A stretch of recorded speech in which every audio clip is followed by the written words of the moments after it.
Liftoff will start in T-minus 10 seconds.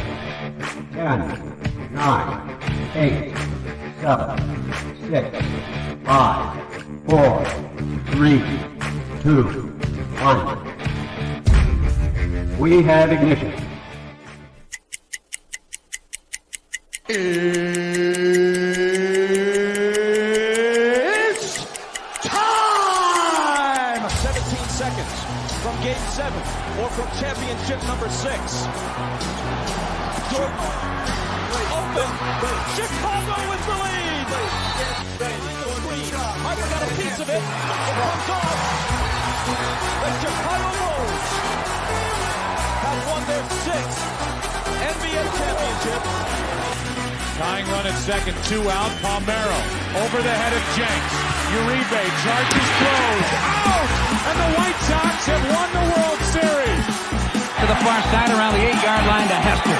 Under it and to the middle with the 15 to the 20, breaks free of the 25 to the 30, to the outside, 40, midfield, 40, 30 to the coast, 20, 15, Hester 5. Oh! Touchdown!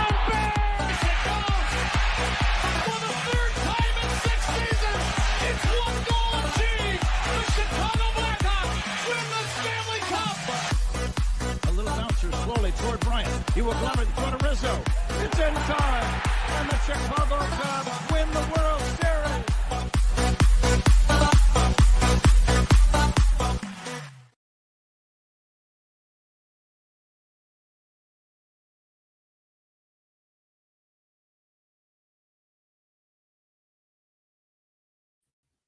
There you go. Welcome to Shawn and Maya. What up, what up, what up? Welcome to Shawn and Maya in the morning.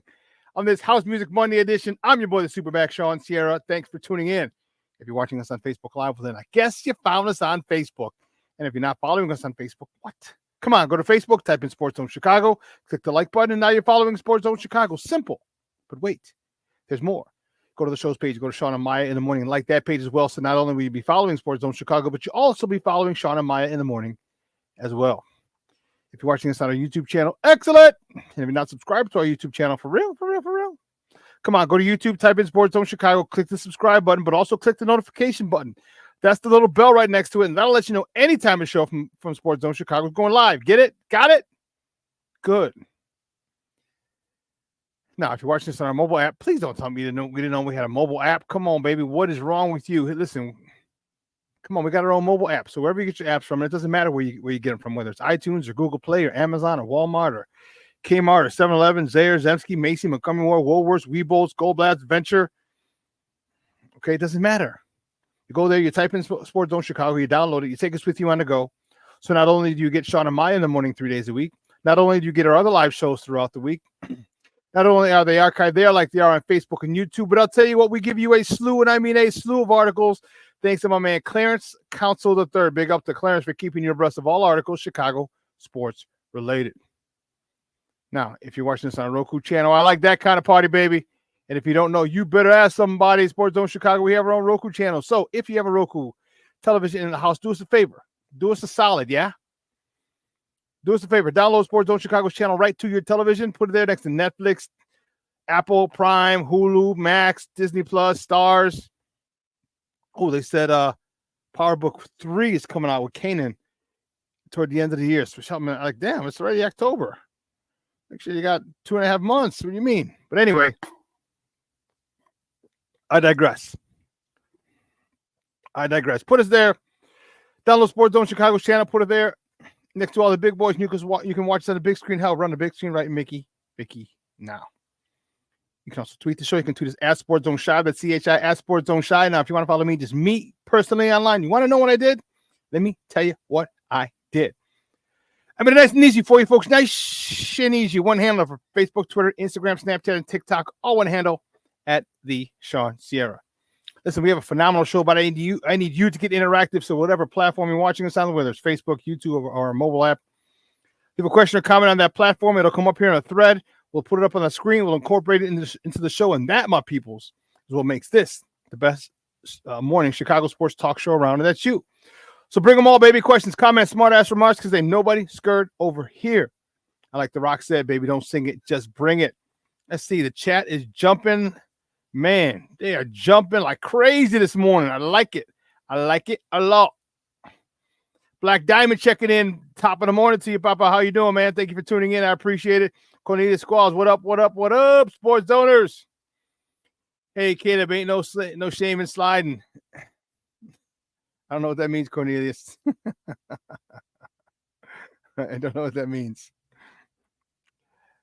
My man, Armando Emeterio, Lara Jr., my man Junior's in the house. What up? Jay Grizz checking in early. That's what I'm talking about.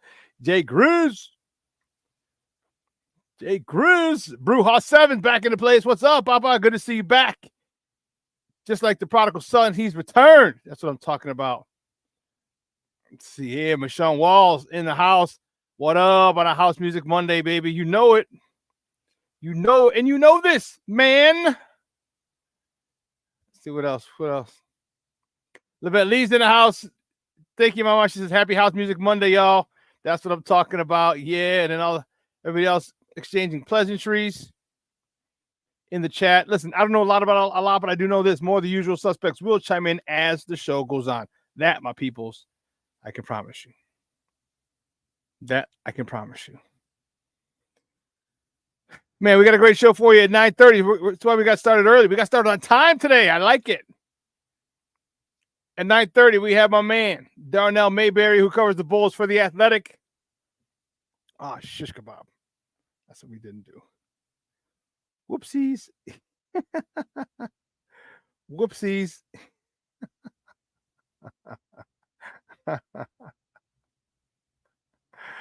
Oh, goodness gracious, keep all the fire. Yeah.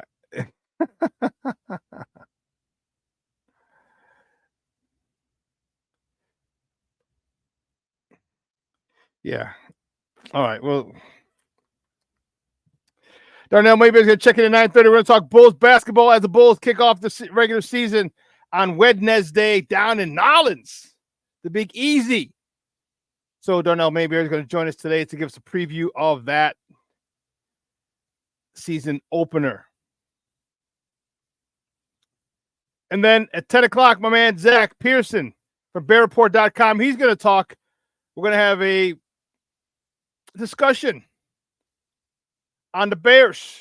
The Bears. I want to see get his thoughts on the Bears at the break. 4-2, currently occupying last place in the NFC North. However, it is nothing to sneeze or get too concerned about because this is the best division in football. The best. Reminds me of the old black and blue Norris division back in the day. Yeah. So we're going to talk to Zack Pearson. Jay Grizz remembers that, baby. The black and blue division. That's for sure. So we're going to talk to Zack Pearson at 10 o'clock. So, man, we have a lot. Oh, snap. My man Plank checking in. What up, Plank? Bear down, baby. Bear to freak down. Zack Pearson at 10 o'clock. Just FYI. Darnell Mayberry, he's talking Bears with us at 10, 9:30. We have Darnell Mayberry talking Bulls. Just kind of giving you a heads up, Papa.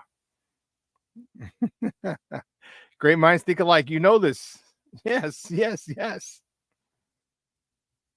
Well, listen, guys, let's get right to it, baby, because we got a lot to cover before Darnell comes on. So you know how we do the first segment of every show. It's called Top of the Morning. It won't come just when you want it.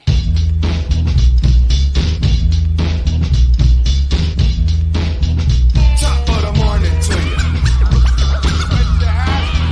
Top of the morning to you. Top of the morning to you. Let's go. Let's check it out. First top of the morning topic. Let's see. Which way we go? Where do we start? Let's talk a little football, baby. A little football. Just a little bit. We're gonna wiggle it. We're gonna wiggle it just a little bit. The Bears had a bye last night or yesterday. of this week in the NFL action, but the NFC North was in action yesterday in games that affected the Bears. One game, the Detroit Lions beat the Minnesota Vikings 31-29 on a 44-yard field goal by rookie kicker Jake Bates. If you don't know who Jake Bates is, they picked him up. He got his claim to fame, or he got noticed in the UFL, the Rocks League. He kicked, was it 4 60-yard field goals? Yes. He was playing for the Minnesota team. The Detroit team. And Detroit's like, we ain't letting him out of the state.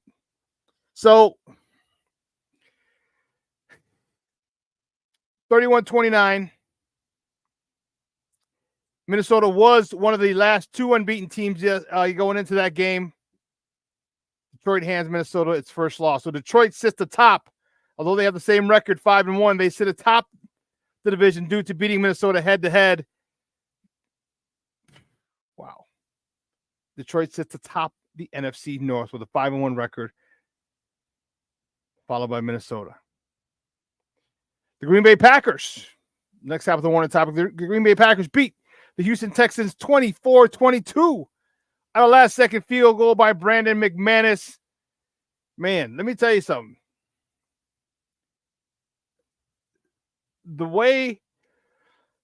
Now, first of all, let's be honest. Houston was out with a lot of people. They're missing quite a few people, and it still took Green Bay down a last-second field goal to beat them. But they did beat them. Okay, they did beat them. Something we couldn't do, we should have done, but we were unable to seal the deal, to close it. Okay, so because of that, the next top of the morning topic is that the Bears are now in last place of the division in the NFC North. But it's nothing to be embarrassed about. 4-2. We were tied with Green Bay, who was 4-2. They had a game this week. We did not. Okay, so they're 5-2. So this is literally what we're looking at. This right here. 5-1 Detroit Tigers. Or Lions or Tigers and Bears. Oh my. The Detroit sucks. I'm sorry, Lions.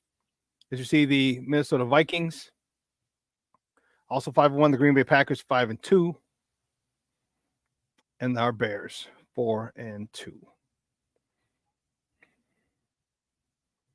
Tough. It's tough. But we're looking to get it back on our winning ways, man. And it's, we're going to talk to Zack Pearson at the top of the hour about this because, man, it's a tough division. The best, hands down, the best in football. Let's check the chat. King Book of World checking in. What's up, Papa? Thank you for tuning in. Plank said it felt like a victory Monday.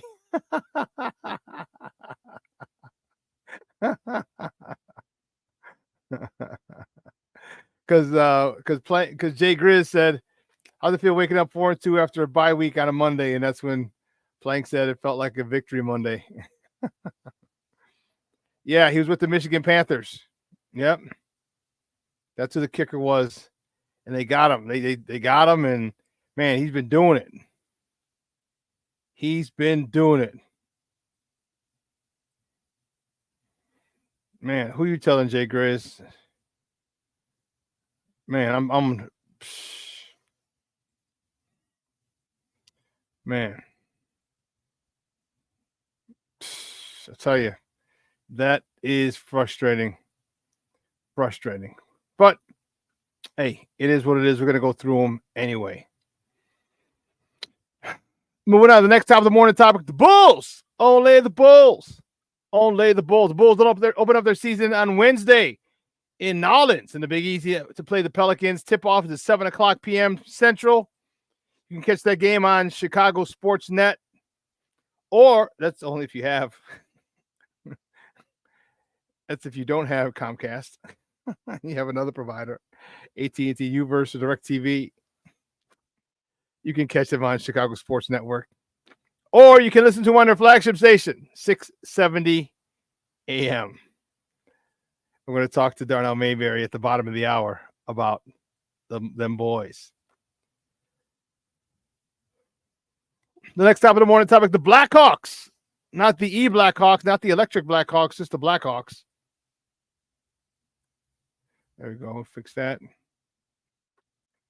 The Blackhawks host the Vancouver Canucks tomorrow at the United Center. Puck drop is at 7:15 p.m. local time.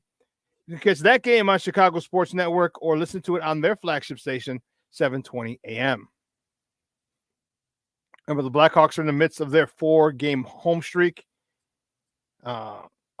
Excuse me. They started a 4 off on the road. They had a 4-game road trip to start the season, and man, that seemed long. Man, did that seem long before they got back to the UC, but now they have 4 games at home, and they're right smack dab in the middle of it. Keeping it moving. The next top of the morning topic, the World Series is set, baby. World Series is set. Man. New York Yankees taking on the LA Dodgers in the Fall Classic. Game 1 is Friday in LA. I'll tell you what, this is the first time the Yankees have won the pennant since 1996. That's the last time they won the World Series, I want to say. Yeah. The Yankees are looking for this is their 41st pennant. All right. But they're looking for their 28th, World Series title. They won they last won, did I see 97? I'm sorry. They last won in 09. The last time they won was 2009. Yeah, and it was a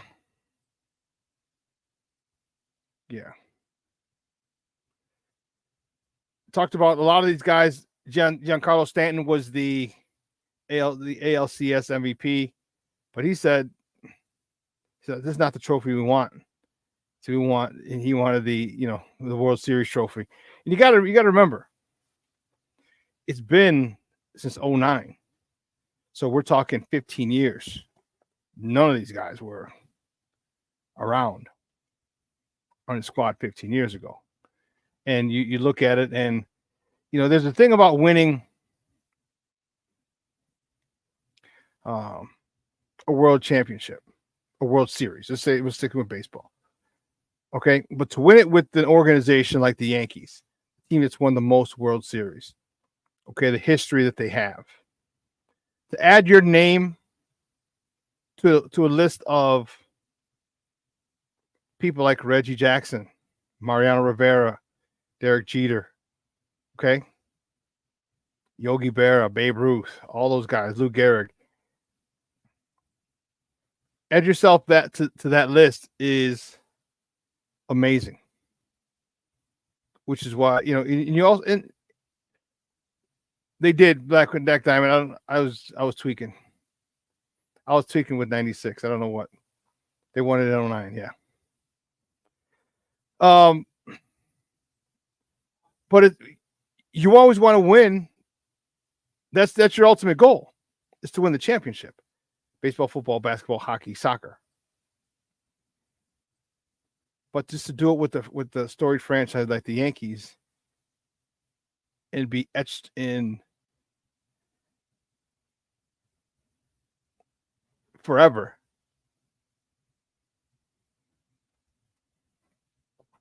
It's crazy. It's like, winning a Super Bowl with the Packers or Super Bowl with the Bears. You know what I mean? That's what I mean. It's like one of those storied franchises. And when people go to New York to the Yankees, that's what they expected for years. I'm so old. I remember when the Yankees sucked. way before Jeter got there. Before Jeter and Mariano got there. They sucked.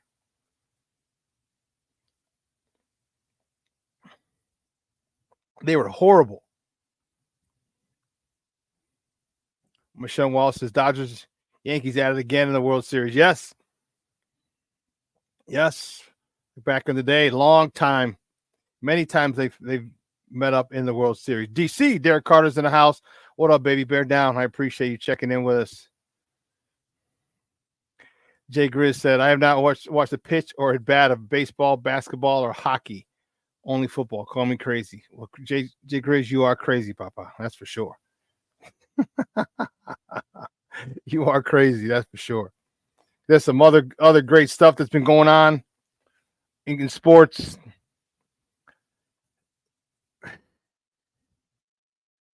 Three pitches, 3 home runs. Mashawn, you're damn right. 3 pitches, 3 home runs for Reggie Jackson. That's where you got the name, Mr. October. First 3 pitches were all gone that he saw against the Dodgers. 78, was it?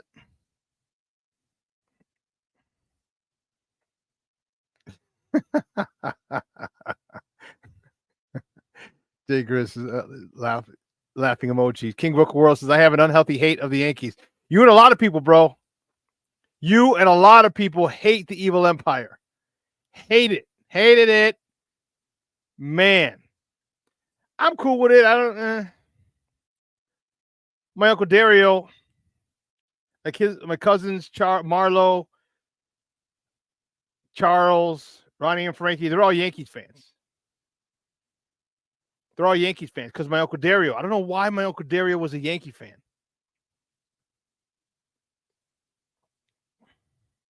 My Uncle Dario was a Yankees and a Cubs fan. All my uncles were Cub fans. Why? I don't know. I guess Grandma let him eat paint chips as a kid. I don't know. Lead paint chips. But all my uncles were Cub fans. But my Uncle Dario's American League team was the Yankees. And man, he hated going to Wrigley, when to the South Side to Sox Park, but when the Yankees were here, he would go. It's the only time he would go.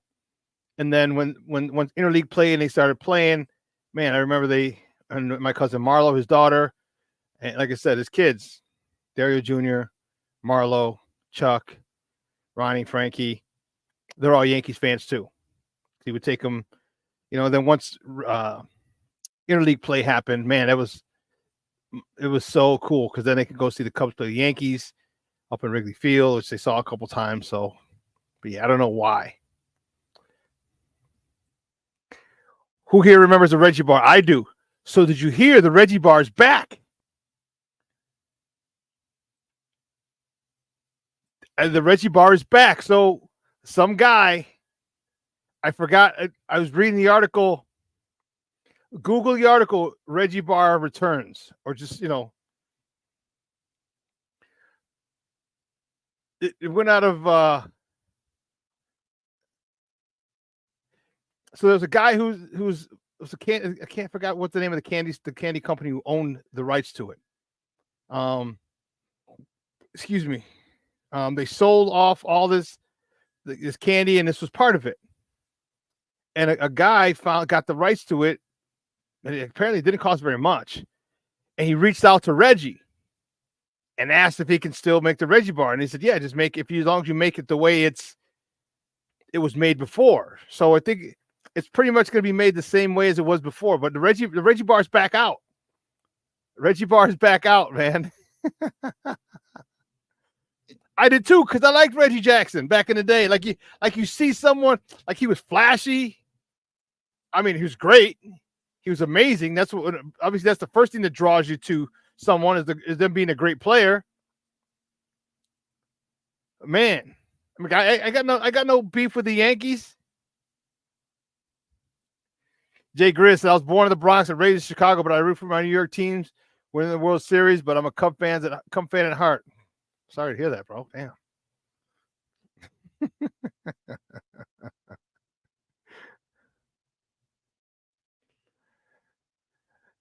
Jay Grizz says, wasn't the Reggie Bar like a Baby Ruth or Payday? Yeah, something like, except it was like a turtle is what it was. If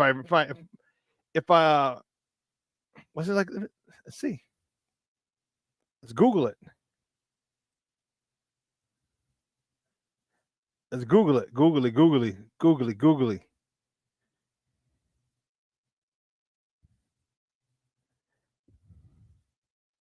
Yeah, it was like a turtle. I'm gonna pull these up because some people don't remember.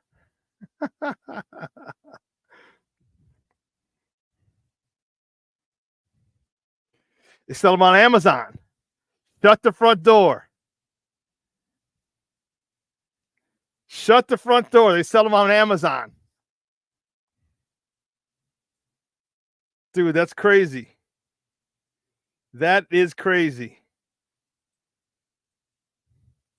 Go get your fix on Amazon, baby. Dude, that's awesome.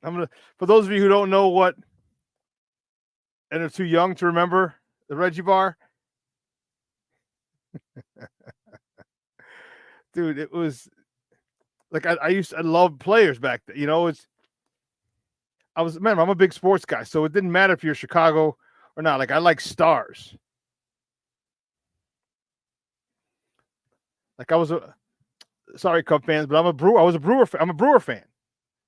But especially once they moved into the National League, I really became a Brewer fan. I was a Brewer fan with Robin Yount, Paul Molitor, way back in the day, back in County Stadium, where the Brewer, old guy would slide into the beer. It started at the old stadium, at their old stadium. Man, this is the Reggie bar.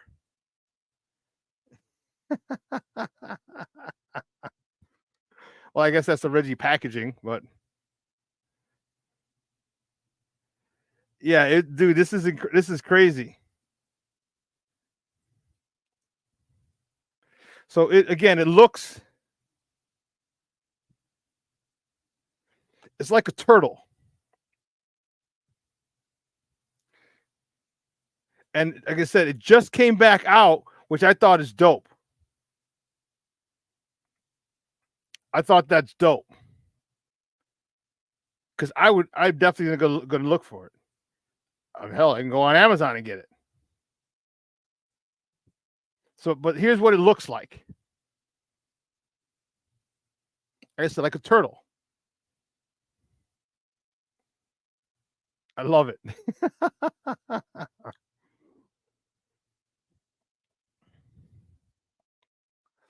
But yeah, that's the Reggie bar. It's back, baby. It's back.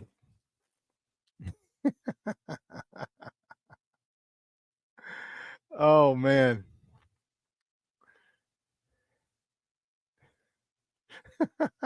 Hey Chris. I knew it was nutty. My man Mondo. My nephew Armandito. Well, no, actually, no, your son's Armandito. You're just Mondo. Just Mondo. Says Juan Soto, future Cub, speaking that into existence. Okay. I was always a Twix guy, and I loved whatchamacallits. I loved whatchamacallits.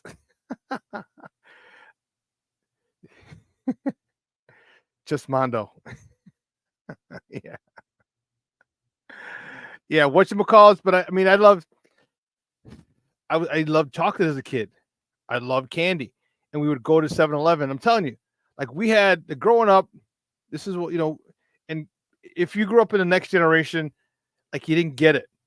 Like we were outside all the time. I'm telling you, during the summer, man, it was crazy. 10 o'clock every morning, we'd be out. And guess what? My mom was such a son of a gun, boy. She was stuck, the warden. So my mom worked in the public school, so she had tons of public school friends. And my aunt, who lived with us, who passed away last year, worked at a grammar school. So when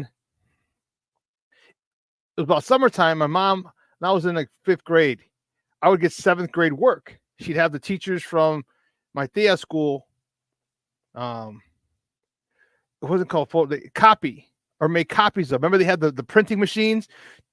You could smell the ink, the whole thing back in the day. So she would print out, she would have a whole bunch of 7th grade work for me when I was in 5th grade and 6th grade. And then my mom worked at a high school. So when I was going into 7th and 8th grade, she would get worksheets from the high school teachers. So I had to do, so before I can go out, we go out every day. We're out every morning, because from 10 to 12, we had shade on the west side of St. Rita Grammar School. Sunrise is in the east, shade's in the west. By noon, it was gone. But before 10 o'clock, I had to have about 4 or 5 worksheets done every day in the summer. The warden was not playing.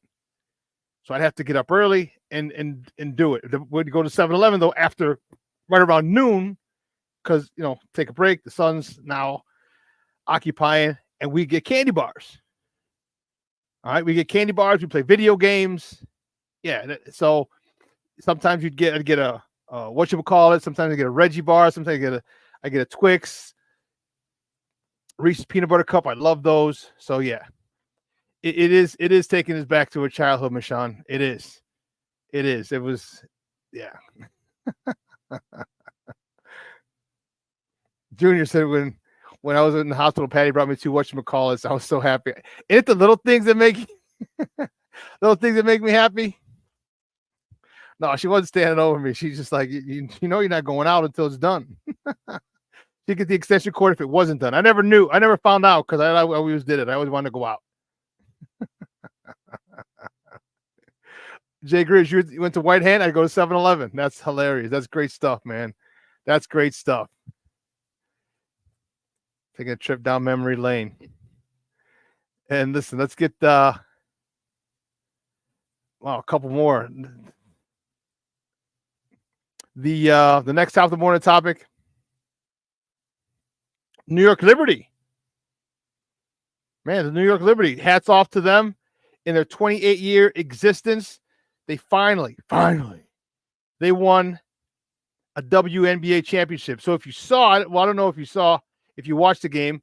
Jay Grizz says he hasn't watched any basketball or hockey or baseball.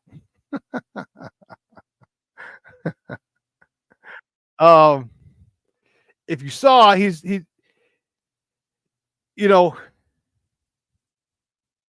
I just lost my train of thought. Oh, Teresa Witherspoon was at the game because she played for the New York Liberty. Apparently, she missed a shot back in '99 or missed some free throws back in '99, and they could have won it. So, but they didn't. So this is their first title in 28 years. So that was crazy to watch. And you're right, Jay Grizz. Anytime I get confused, I'll just say because the Bears. Because the Bears. Oh man. Well, listen, let's take a quick break. And on the other side of the break, we're going to welcome our guy, Darnell Mayberry. I'm excited to talk about this Bulls team. All right? I'm excited to talk about this Bulls team. I don't expect to make a lot of noise, but it doesn't mean it can't be fun to watch. So we're going to join Darnell Mayberry on the other side of the break, so don't go anywhere, folks. Keep it locked right here. Shawn and Maya in the morning on Sports Zone Chicago.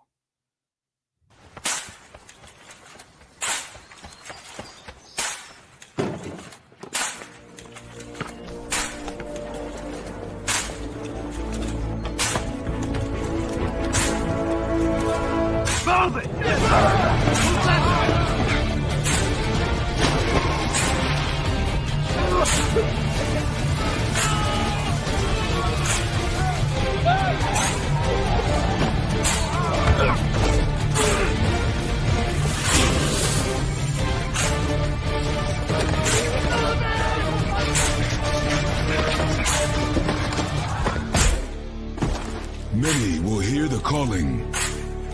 Few will earn the title. United States Marine. The few, the proud, the Marines. Hey, it's your boy, the SuperBack, Shawn Sierra, and be sure to follow Sports Zone Chicago on all social media platforms, on Facebook, Instagram, and our Roku channel. You can find us at Sports Zone Chicago, and on Twitter, we are at Sports Zone Shy. Also, be sure to download our mobile app so you can take Sports Zone Chicago with you on the go.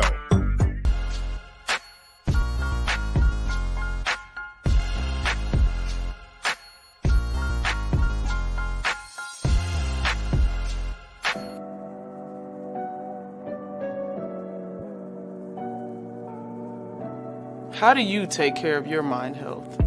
For my mental health, I meditate in the mornings. I have my dogs. They're the best. I just find ways that help me just relax. Finding things that make me happy, like being close to my family. I meditate a lot and read books. I have hobbies outside of the game. I'm able to switch off. I'm able to turn my brain off from the game of basketball. Your mind health matters. Your mind health matters. We are looking.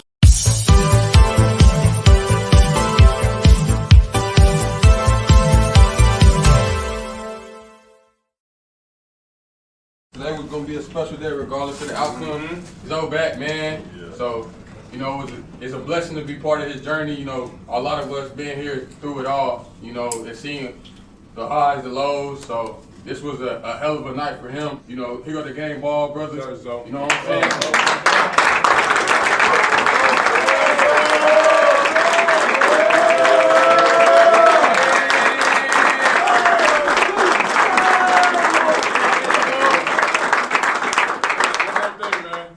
Like Kobe said, I respect you more than anything, bro, because the shit that you've been through. We love you, care about you. I'm glad to see you back.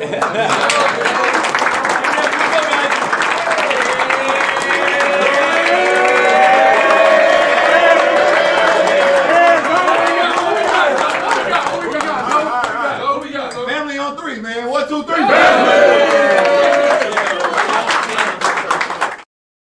Welcome back to Shawn and Maya in the morning on Sports Zone Chicago. Those clips courtesy of the Chicago Bulls.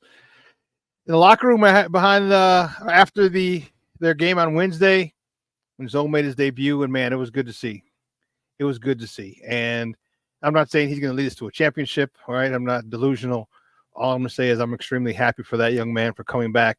33 months he was out. 33 months. And he came back. He looked good. And I'm really, really happy for him.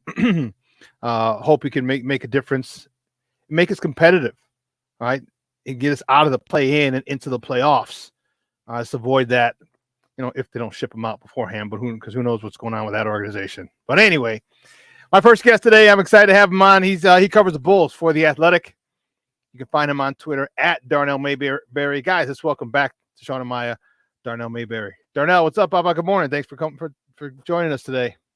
Good morning, Shawn. How are you? I am wonderful, man. Wonderful. Great workout this morning. Whew, I'm feeling good. My Bears are 4-2. Zoe's back. It's not a good stuff going on in Chicago sports. Just don't talk about my White Sox, because then I'm going to start crying.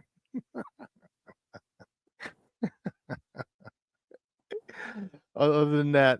So talk about it, man. Talk to me about your thoughts when you saw Zoe back on the court, hit his first three from the corner. Had to be a lot of sweaty eyes in there, because that's what my man went through was pretty crazy, and for him to come back is a big deal. Yeah, Shawn, we've sat on this show and talked about it several times over the last 33 months. Yeah, and I know there's a lot of people who felt like Lonzo Ball would never be in this position, and just to see him out there preseason or not, 15, 16 minutes per game or not. It's a minor miracle to think about a guy who's had a cartilage replacement in his knee, meniscus replacement in his knee. He's had arthroscopic surgery on that knee. He's had multiple surgeries on that same knee. Steve Austin, $6 million man. Actually, yeah. He's a lot more than $6 million a year, though. A lot more. And so, just to see him back on the court, healthy, happy, contributing. I mean, it's not just like the Bulls did him a favor and this is some charity case. Yeah, he's actually out there contributing and helping this team with his shooting, his passing, his defense, his IQ, his leadership. He's doing a lot of things on the court, and he's in a lot of ways, Shawn, looking like the old Lonzo Ball And so I'm been really impressed with how good he looks so early in his return. Me too, and that's funny you say that because I was like, he doesn't look like he's laboring or lumbering or favoring. He doesn't look that way at all. And I definitely was watching to see if he was going to favor it. You know, because sometimes as an athlete, especially when you come back from something crazy like that, a lot of times because you could be healthy, 100% healthy, but it's here that you gotta get right. You know what I mean? The mental aspect of coming back from such a horrific knee injury or knee situation, wasn't just an injury, a knee situation, is the most important, most difficult part. And I was like, man, I was saying he reminded me of kind of like the way Adrian Peterson, when he had the ACL and came back and led the league in rushing for 2,000 yards. I was really, really happy with the mental makeup of Lonzo because he wasn't, as I said, he went out there just like the old Lonzo, man. Stacey showed it on one of them. They got a rebound. He got to him. Boom. He didn't even dribble. Got it up. One dribble. And I forgot who he got it to. One dribble to the floor, to the rim for 2. I mean, remember the last time we saw him, we had the best record in the East. He went out. We had the best record in the East. So it was really good to see. And I really like the fact that he's back. You talk about his leadership. Talk to me about how his leadership can help now. Because now we're in a situation where we got guys who've kind of grown a little bit. All right. Kobe White's not so young anymore. He's 33 months more mature.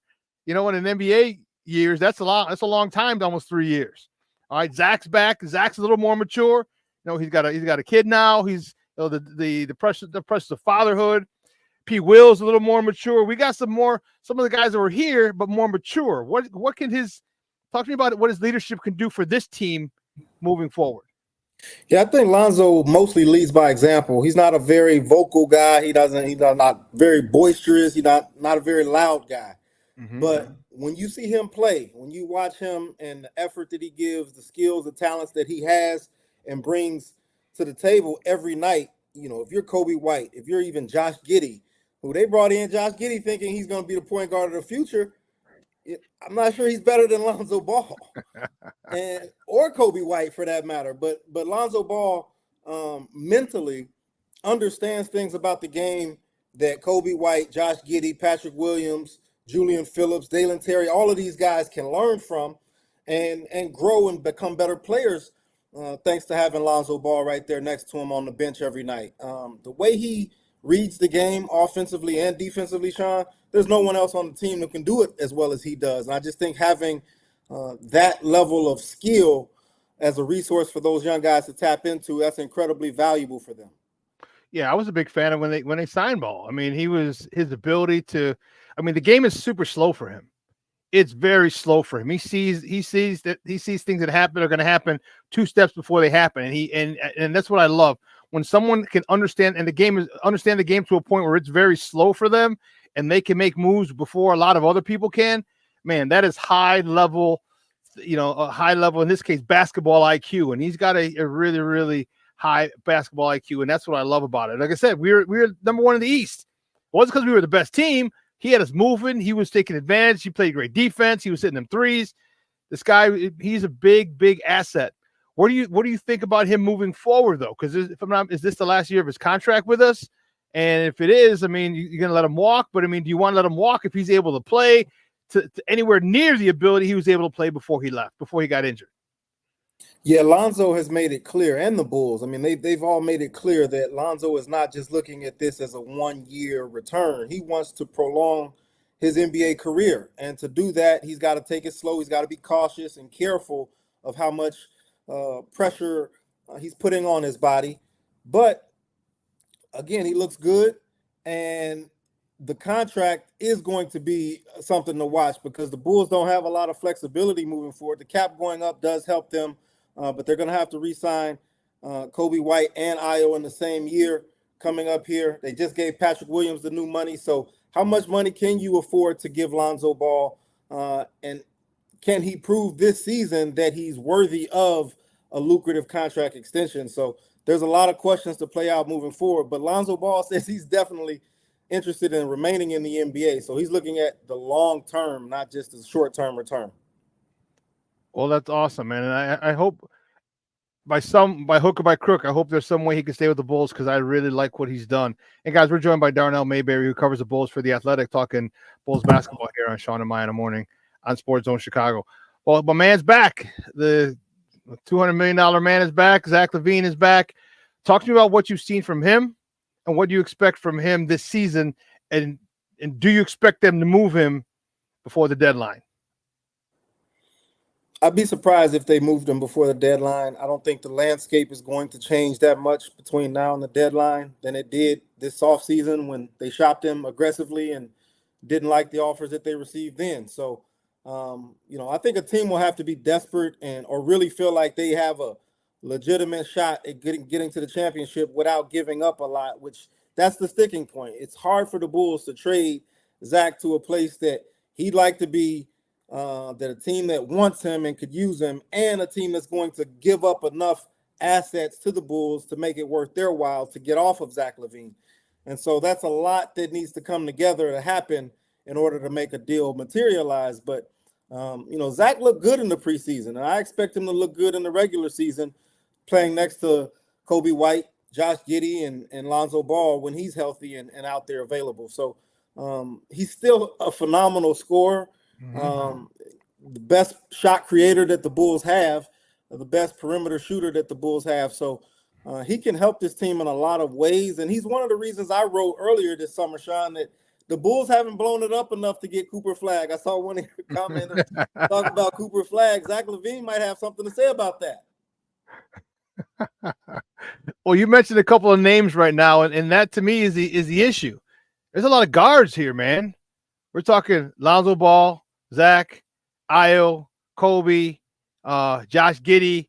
Man, that's half the team as your guards. I mean, where's you need some, I know you had an extended roster for the preseason, but man, a lot of them jokers aren't going to be here. They're going to be in the Windy City Bulls. Although I like the athleticism that those guys have, but most of them ain't going to be in a roster for the most part. What are they going to do with all these guards? A lot of them aren't going to play. Like, Javon Carter, Dalen Terry, these guys aren't going to get on the floor without proving that they can be reliable, consistent performers night in and night out. And so you're going to look at Ayo, you're going to look at Giddey, Kobe White, and Zach LaVine. I mean, those are going to be your four guards. And, beyond that, it's going to be slim pickings for minutes. Whoever gets hurt, they're going to create opportunities. But, I think Kobe, Ayo, Zach, and Josh, those are your main four guards, unless I'm missing someone. Giddey, Kobe, Ayo, LaVine, Ball. Ball's only like 15, 20 minutes. And okay. All right. Well, where are we at with big guys, man? Because man, we still don't have a rim protector, not unless something happened in the last 20 minutes. Like we don't have a rim protector. We don't have we don't have a Bobby Portis. We don't have a who was that other dude that we got from Arkansas that you Daniel Gafford. Daniel Gafford. Yeah. Give me some bug-eyed Bobby Portis or Daniel Gafford, someone who can run up and down the court, play some defense. Who do we have on this team that's gonna protect the rim? Because I know Vooch got a vert of like a sheet or two of paper. That's about it. Yeah, they don't have much in the way of shot blocking or rim protection. You got Vooch. Jalen Smith offers a little bit of that. The rookie, Modest Buzelis, he's got a high IQ in terms of rotations, defensive positioning, help defense. He can rotate and help with some rim protection. But they don't have 6'9", 6'10". He's got length. He's got length and athleticism, Shawn. The guy. Yeah. Man, I see him. I saw him. I called him the most athletic guy on the team. I said, you got Zach LaVine, a two-time slam dunk contest winner on there, and Julian Phillips is no slouch either athletically. So, he was going at people in that preseason games, man. He was trying to hawk on everybody. I'm intrigued by Modest Buzelis. He's not the rim protector. I know that was your question, but he can add a little bit. But I like a lot of his versatility, his ball handling, his attacking the rim, his defensive positioning, and just sort of rotating, and some of the shot blocking that he gives you in terms of his length and athleticism. But he's aggressive, and that's the one thing that everyone says about him. I mean, he's going to attack and keep attacking. And so to see that from a guy who just turned 20 years old, Shawn, we still talking about that with Patrick Williams, and he's in year 5. I'm laughing because I don't want to cry. It is, man, when I saw that first game and he was about to hawk on somebody, and then the ball slipped out of his hand, and then he hawked on the Greek Freak. I was like, oh snap, you ain't playing. I mean, and then he had the little fade. He was on a pivot foot in the lane and little fadeaway jumper. I'm like, this dude, who immediately he reminded me of a more athletic version of was Lauri Markkanen. I was like, if this dude can hit the weight room like Lauri Markkanen did, come on, man. He'll post up. He'll take you out. This dude could be one of those newer, young, positionless players that we have that the NBA is going to, and he can be a stud. I was really, really impressed with him because he got a little edge to him. And I like it. Yeah, he's got to learn how to shoot a little bit better. He's got to get better defensively on the ball. And he's got to get stronger, like you said. That's a great comparison to Lauri Markkanen, how he really bulked up and turned into like a male model during his time in Chicago. Like a man, Nordic model player. What are we trying to do here? So the finisher. yeah. So if he can shoot, if Modest can develop his shot, sort of similar to Lauri. And Lauri, as you remember, he struggled at times here shooting the ball in Chicago. So crazy that you got to develop players. That's crazy. Yep. Young players need development. We're thinking the same thing. So I think he will develop, and the Bulls have done a good job of building out their player development staff and putting a lot more emphasis on that in recent years. Yeah, they have. So Billy Donovan, what type of team do you think Billy Donovan's going to have this year? Because again, we don't have rim protection. So is it going to be like a run? Is it going to be a shootout that I don't know if we can win? Is that what it's going to look like? Because we don't have much. I mean, we just traded away Alex Caruso, who was the heart and soul of the defense and getting everybody around. But we do have, some athleticism, some younger guys who could help. But like, what is this? What do you expect from this team? Is it going to be just an athletic team, who gives up a lot of points and loses, or what are we looking forward to this year? Sounds like you got the the right idea, John. Okay. A shootout that they can't win. An athletic team that's fun that won't win a lot. But that's okay, I think, if they're building the right habits. Right. Yes. Taking proper steps. Ayo Dosunmu's taking another step. Julian Phillips, Dalen Terry, Modest Buzelis, all of these young guys that they have brought in, Patrick Williams, Josh Giddey, these guys need to develop. If the Bulls are establishing a style of play, building their identity, figuring out how to establish a home court dominance. All of these things are happening this season. Yeah, maybe they win 30, 35 games. But if they're establishing good habits and a culture for this organization to move forward with, then I think that's going to be a very successful season, even if the one-loss record doesn't reflect it. Is Billy the guy to get him to do that, to play that way? I think so. I think actually this is one of his best rosters in terms of what he brings to the table. I think it fits him the best because it is a younger roster. You don't have to worry about the veterans like too many Levines and Vucevic and DeMar DeRozans and Alex Caruso's. Like those guys coach themselves. Right. Billy can now use his voice on these younger guys in a way that he hasn't been able to in the last 3 years with a lot more veterans. I agree with you on that younger team, younger player stick. I really think he's much better suited for a lot younger players, and I want to see their athleticism. I mean, how long we want him to get younger and more athletic, as they say, but now we finally got it, and thank goodness that it is it's there. What about Vooch? Vooch is man, he's a polarizing character, kind of like Levine. Whole bunch of fans didn't want that dude back. He's back. What is he going to provide us, and where his and remind us of his liabilities? Not all of them, because we only got a little bit of time left. Remind me of some of his liabilities. Yeah, Vooch is solid, man. I mean, I think he's just kind of trying to help out the younger players, do what he can to help this team remain competitive.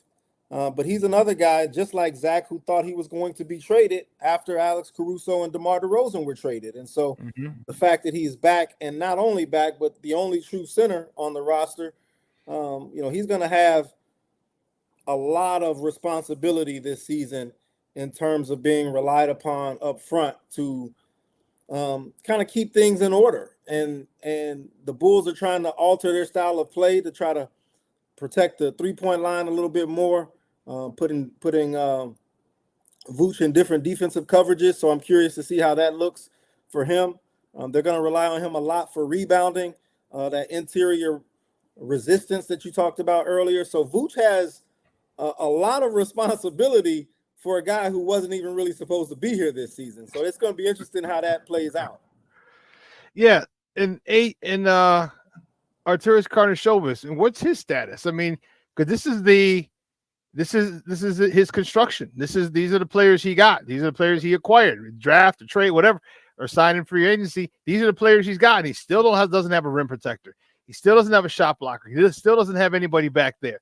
We still don't have any 6'8", 6'9", 3-and-D guys or you know what I mean? Anything like that. We don't have those. How secure is his job, or is his job safe because as long as they sell out the UC?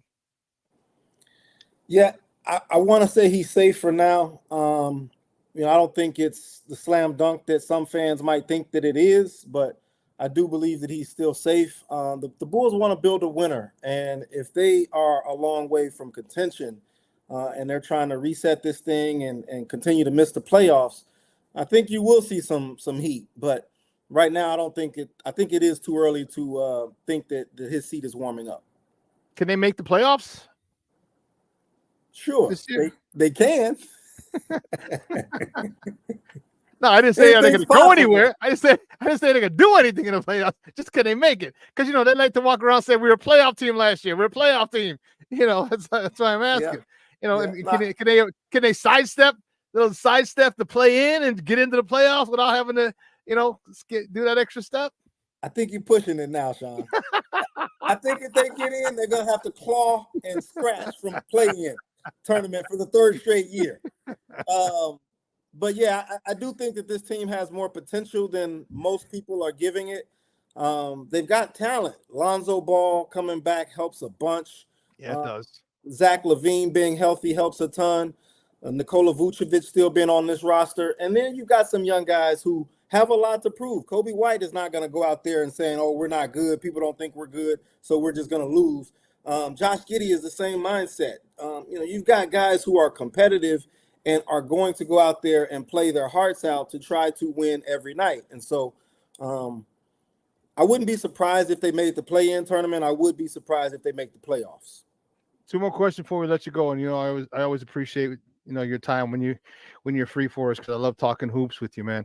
Josh Giddey, rumor has it. What do you think they're going to do with him? He's got a contract. He's looking for a contract extension. What do you think they do with him? I mean, they're not just going to stay and just acquire him just to keep him for a year, did they? Or, especially with Lonzo Ball back, or what do you think the situation was Giddey? I think two things are likely to happen. One, they sign him as a restricted free agent or just before restricted free agency, like they did with Patrick Williams this summer, or they sign and trade him next summer like they did with Larry Markkinen a few years ago. And so maybe they did just want to extend the life of the asset, which was Alex Caruso, by getting a young player who they feel like has all-star potential. If it works out, great, you can sign him. There are reports that he wants upwards of $30 million per year. I don't think he's proven himself worthy of that just yet. And so if this season plays out to where Josh Giddey shows that he is not worthy of that, then the Bulls have another option, another direction that they can go in. But then who else is going to want to take him and sign him at that number is the big question. Yeah, that's the one. He's got to, him and his people got to figure out, because I don't think there'll be too many people who are going to be interested in signing him for that kind of number. Then lastly, before we let you go, I want to talk to you about your shirt. Talk about your shirt, man. Your financial literacy stuff that you're running with your daughter. Yeah, I appreciate it, Shawn. It's moneytalks101.substack.com. It's a personal. I saved it in my banners, baby. I saved it. I appreciate that. Yeah, man, we're growing. So we're in 38, I think last I looked, 38 states and 35 countries. And so we're helping people learn to be smarter about money. And I'm starting with my 10-year-old daughter, Parker, investing for her, putting away money for her so that she will be a wealthy woman someday. And it starts now. And so it's never take care of daddy. It's never too early. So if anyone is interested in learning how to be smart with money, that's what we're writing about twice a week over at Money Talks. Dude, that's awesome, man. I love that. The first time you said it, I fell in love with that idea. That's great, man. I'm so happy for you, happy for her. That's gonna be dope when you're old and gray. And I was gonna say bald, but you're bald already, like me. And I'm getting gray, Shawn. It's coming. Why do you think I shave? Why do you think I shave 3 times a week, dog? You know what? You don't need to see all the white hairs over here. You don't need to see all that. Hey, I'm gonna embrace mine. I'm gonna let it happen. Whatever happens, I'm gonna let it happen. Hey, that's good stuff, man. Hey, Darnell, thanks a lot, man. I appreciate it. Do me a favor, let everybody know where they can find you and your work online. I'm at theathletic.com. You can find all my NBA and Bulls coverage there. And I'm at moneytalks101.substack.com. That's where my personal finance content is. moneytalks101.substack.com. There it is right on the screen, folks. Hey, great stuff, man. And I'll be in touch soon. I'm actually going, we got a game like the 11th. My buddy put together a little outing, so I'm gonna be at the Bulls game. I forgot who they're playing, but I'm excited. I'm excited to see this team, maybe not win, but I want to see some young athletic dudes running, dunking. You know what I mean? That's what I'm talking about, man. Give me some excitement. Give me an experience. I think it'll be fun inside the United Center this season. Not gonna win a lot, but I think there's gonna be fun this season. Cool, man. Thanks a lot. We'll talk soon. Thank you. All right. Take care, Shawn. All righty. Guys, that's Darnell Mayberry from The Athletic talking Bulls basketball with your boy. We're gonna go to break because on the other side of the break, we're gonna talk a little football, baby. The Bears were on a bye, but that didn't stop the rest of the NFC North from doing their thing because that was, man, this division, hands down. This is the old black and blue division, boy, because they are not playing, baby. They are not playing. We're gonna talk to our guy Zack Pearson on the other side of the break. Quick break. So don't go anywhere, folks. Keep it locked right here. Shawn and Maya in the morning on Sports Zone Chicago. Hey, it's your boy, the SuperBack, Shawn Sierra, and be sure to follow Sports Zone Chicago on all social media platforms on Facebook, Instagram, and our Roku channel. You can find us at Sports Zone Chicago, and on Twitter, we are at Sports Zone Shy. Also, be sure to download our mobile app so you can take Sports Zone Chicago with you on the go. Time out. How are you feeling right now? Happy? Excited? Angry? Overwhelmed? One of the best things you can do for your mind health is to name what you're feeling. It can sharpen your awareness and help you talk about your feelings with someone you trust. Here are 3 questions to ask yourself. Where are your thoughts right now? In the past, the present, the future? Do you notice any sensations in your body? Is your heart beating fast?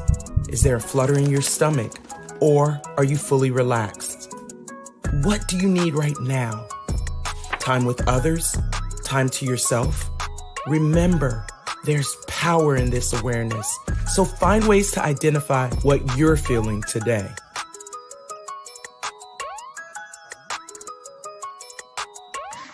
Hi, guys. Hey. Hi, Megan. Hey, Jessica.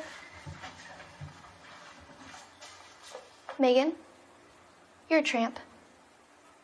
Brian Fitch told me you guys made out.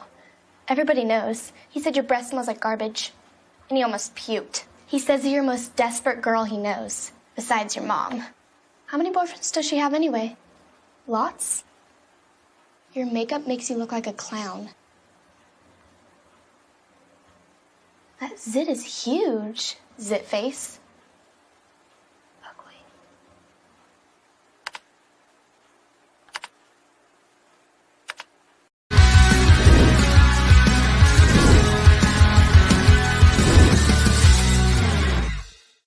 Into the second quarter.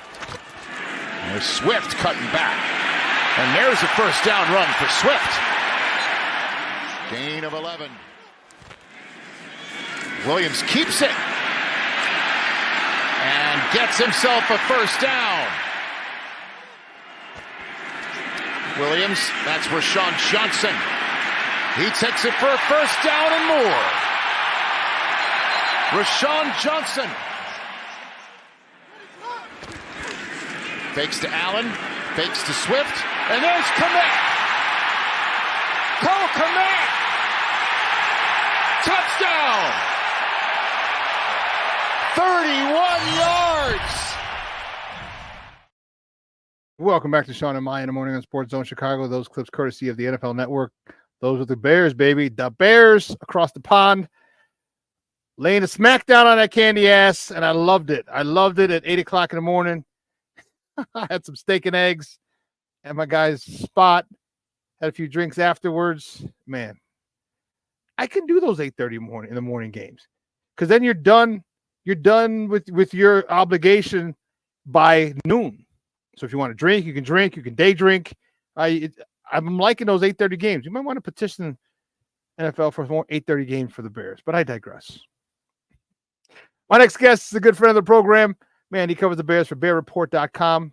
You've seen him on this show quite a few times.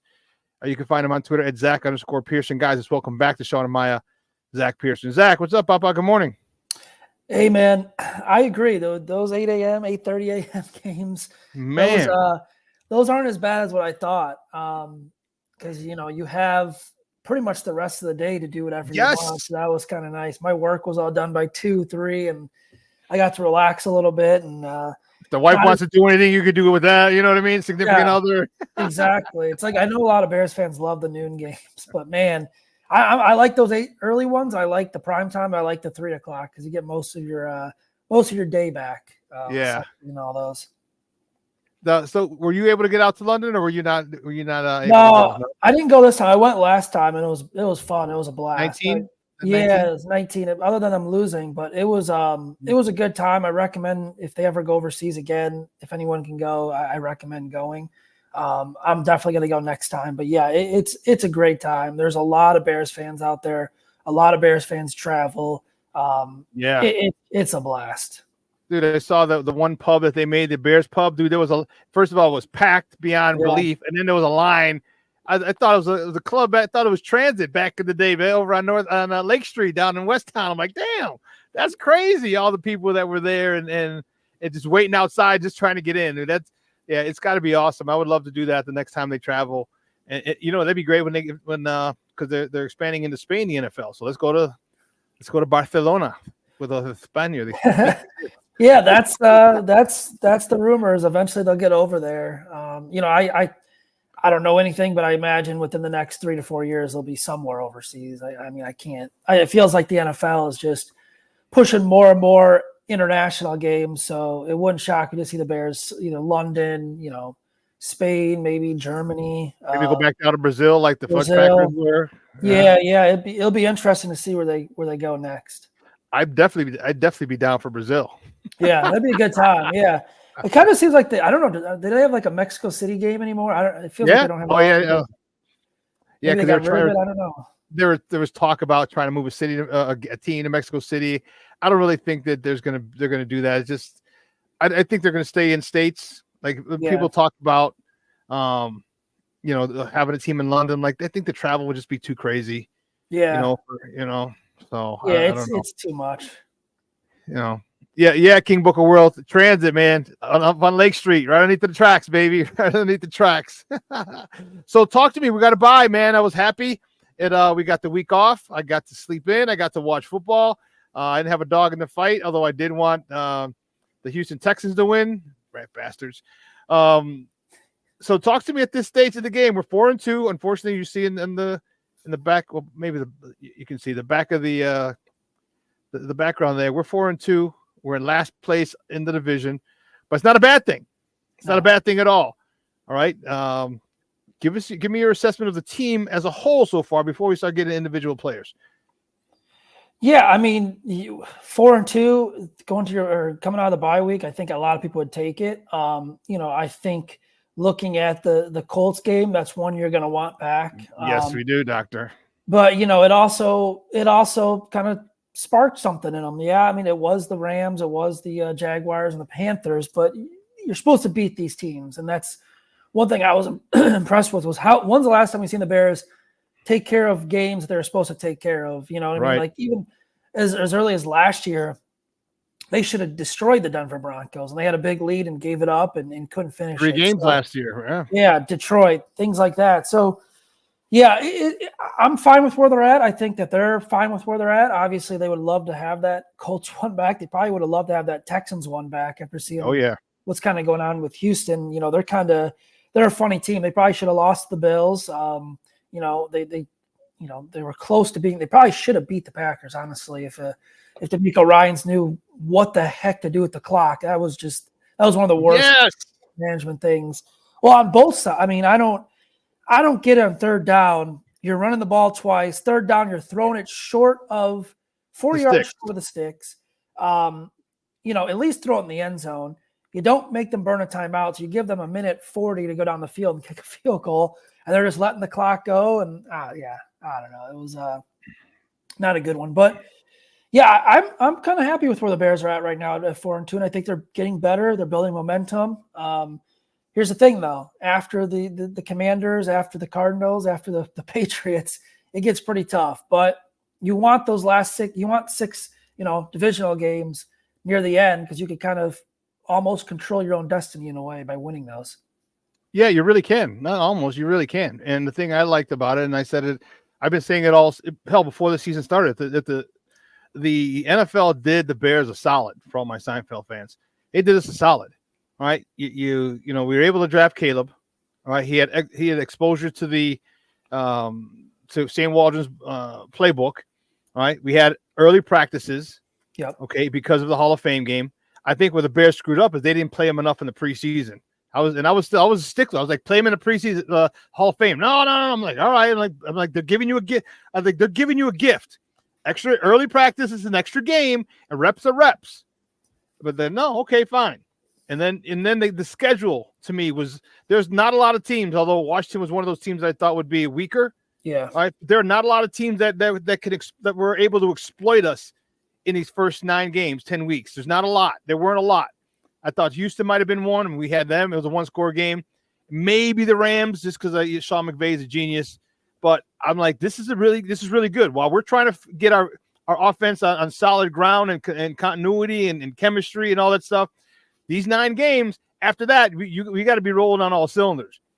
And it's looking like it's starting to get that way the last couple games, and we need to take advantage of it because I'm ready to see Green Bay at home, and because, man, Green Bay look good. They look good. I mean, the thing that sucked about them is I really like the way those jerseys look. I want us to have the all white, the polo thing, man. Man, stupid Green Bay. I was pissed. But anyway. Yeah, I mean, that's a good point. Like, you get Caleb seasoned. He's going through some of these games. He did face what I still think it's a solid Texans defense. Yeah. The Titans defense going into this week was number 1 in the NFL in terms of yards allowed, I believe. And I think points per game, they're up there too. So he's faced some solid defenses, some good defense. He's faced some really bad defenses, and no one should apologize for that. He's played really well. So, yeah, I mean, Washington, we'll see. That game totally changes if Jane Daniels can't play. Oh, yeah. I mean, that's I still think the Bears could win even if Daniels plays. But if he doesn't play, there's no excuse. I mean, you got to win that game. He's what makes that team go. They're in a bad spot too, though, bro, because Jonathan Allen just went out, and if you're not going to be able to rush his passer, then you're that offensive line is gone. Our defensive line is gone from last year. Yeah, Marcus Mariota doesn't really scare me. No, he doesn't. No, I mean he's not Jaden Daniels. I mean, we saw watching that game yesterday. The first play from scrimmage from him, he ripped off like a 57-yard run or something crazy like that. But yeah, Mariota shouldn't scare you. But yeah, I mean these 3, the Cardinals are kind of a weird team. That one on the road is a little, it's kind of, they're just a weird team for me. And then should beat the Patriots. I think May look good, but like their team looks awful around him. So yeah, we'll see. Getting into that final 8, where the Bears have 4-2, should be 6-3 a minimum, I'd say. I mean, that should be the minimum for the Bears. Yeah, so I'm thinking 7-2, coming out of 9 games. I said 8-1. I was like, I even mentioned 9-0. I'm like, but they're going to lose somewhere along the way. Yeah. I was thinking maybe the Houston game, but I'm like 7-2. I'm like, I said 8-1 is possible. 7-2 is really realistic. And I said the worst they can do is 6-3. The worst. Yeah. When I went through that first thing, I'm like, I said I can't find a third loss in here somewhere. And if they can hold true, man, you go into those last 8 games. If you split those last 8 games, man, you're 11-5. I'm 11-6. That's getting you in the playoffs somehow, some way, somewhere. And we might. What are your thoughts of maybe having 3, maybe 4 teams? I don't know. There's never been a scenario where all 4 teams in the division have gotten. There's been 3. But there's never been, because that was the NFC East. So last year, 2 years ago. Yeah, I think 4 got close one year. Might have been the NFC East. I can't remember. I was looking it up actually.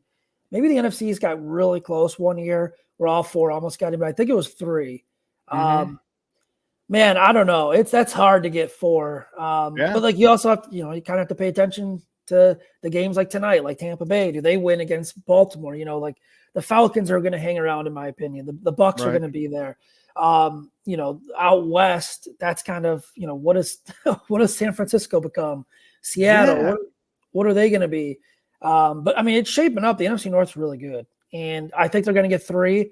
I think it's going to be 3, and then the 4th is going to have a winning record or be, just under 500. I don't know if they'll get 4 in, but man, it's going to be fun watching them at the end because, like, you still have, Green Bay still got to go to Minnesota. I think Green Bay's got to play Detroit twice. Chicago's got to play all of them Twice. 6 times, twice each. The Vikings and Lions still have another game. This one in Detroit, so it's going to be interesting near the end. I still think the Lions are going to win the division. I think Green Bay is going to finish second. I think it's going to be the Bears and the Vikings. I think the Vikings defense is really good. Like Brian Flores is just got stud. He's got teams in hell almost every week, and it's impressive. But can you trust Sam Darnold to keep this up every single week? It's tough, but yeah, I don't know. Honestly, the Bears finished last at 8-9 or 9-8. It wouldn't shock me. The Vikings were there. It wouldn't shock me. If the Bears won 10 games, 11 games, it wouldn't shock me. But yeah, I think, you at least need a split of that division going towards the end. Yeah. So let's talk about the 800-pound gorilla in the room, Caleb Williams. All right. Give me your assessment of him after his first 6 games. Impressive. I think we saw against Tennessee kind of struggled a little bit. He says he doesn't get nervous or anything like that, but you got nervous, homie. Yeah, he got nervous. You got nervous, homie. And that's fine to say. I mean, there's nothing wrong with that. Like I said, going back to that Indianapolis game, ever since that game where he threw those 2 interceptions and, he threw the really bad one, what I've noticed is he acknowledges them. He knows where he messed up. He'll tell you exactly where he messed up, and it doesn't seem to happen again, like, anything similar.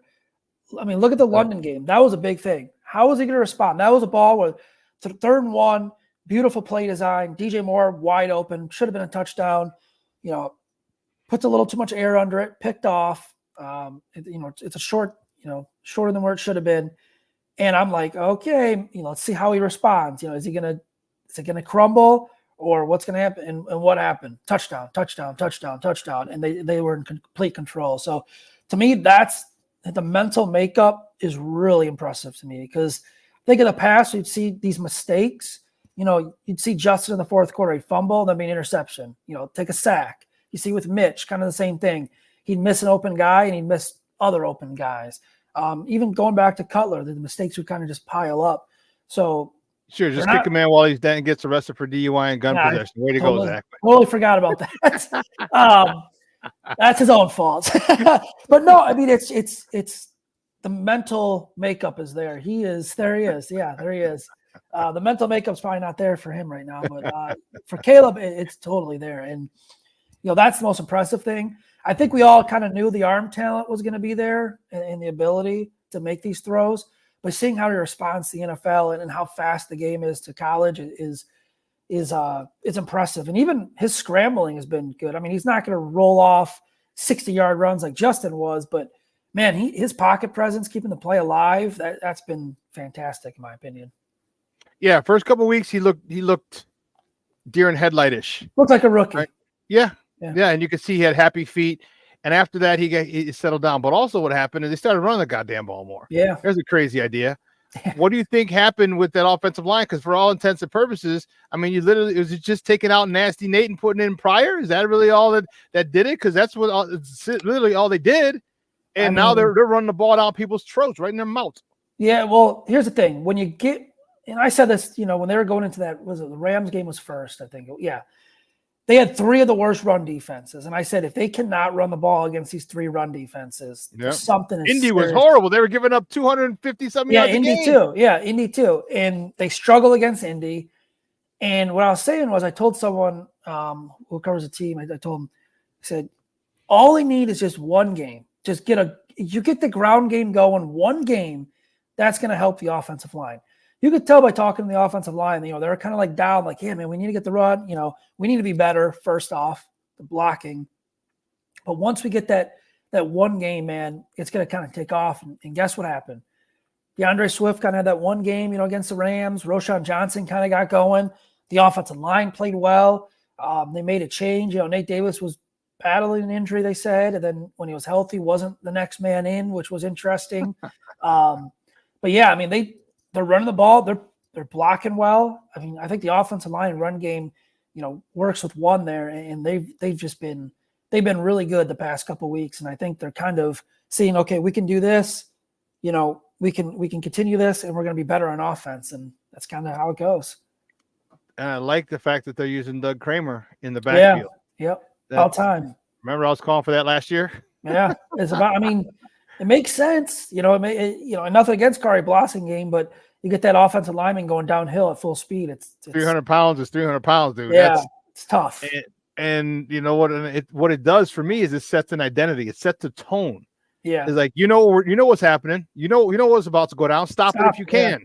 Yeah. If you can. It's tough when you get a 300-pound guard with a head start, man. That's tough. I don't give a damn if you're 270 pounds. Like, you don't have the same start because you gotta deal with the offensive lineman in front of you, get rid of them, or if and then deal with 300-pound guy with a head start. Or if you're a linebacker at 240, because they ain't 250, 260 anymore. Yeah. At 240, filling a hole, you got a snowball's chance in hell of dealing with a dude like that, a 300-pounder with a head start. It sets a tone, and I like it. It sets a tone of nastiness. It sets a tone of doing whatever's necessary to get that 1 yard and move the sticks. Yep. And it permeates throughout the rest through the offensive line, but also throughout the rest of the team. And that's what I really like. Give me your assessment of Shane Waldron, because I was pissed at him early. He made me look like an idiot because I've been calling him the best acquisition this offseason. Whether you kept Justin or whether you drafted Caleb, he was going to be the most important guy developing that quarterback. And initially, maybe he was just he was feeling out, it's a learning process for him too. It's new players, new talent. But give me your assessment of Shane Waldron after these first 6 games.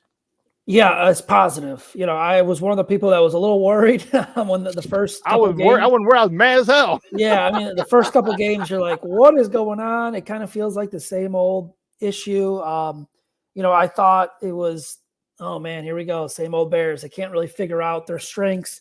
They can't really figure out how to, out scheme another opponent, which has been a struggle for this franchise for a while. But man, he's been really good. I mean, he's getting DeAndre Swift involved. And I think DeAndre Swift is the key to unlocking a lot of this offense. Yes. And Shane Waldron sees that. I mean, that play call they had against the Jaguars in London, man, the double fake reverse pump, Cole Kmet wide open over the middle. That was a beauty. I mean, even the third down one, the third and one that we talked about was interception. You could kind of live with it. It was a great play call. Because he was open. He was open. It was designed well. So, yeah, I'm impressed with Shane Waldron. I think he's really starting to settle in. I think he's kind of found a little recipe to success. And we'll have to see. If he continues it up, we'll be happy. But you got to do it for a full season. And you got to do it against, I hate to say this because you play who's on your schedule, but we got to see this against good teams too. Better defenses, yeah, better defenses. Guys, we're joined by Zack Pearson, who covers the Bears for BearReport.com, talking Bears football here on Shawn and Maya in the morning on Sports Zone Chicago. How much do you think Eberflus's foot to his ass had anything to do with it? Do you think Eberflus said, "Hey, dude, my job's on the line here. You need to pick this shit up"? Because I think Eberflus is saw that, and I don't know. I'm sure I'm sure they talked or something. They meet all the time with coaches. I think the players talking to Shane and giving some input was very important.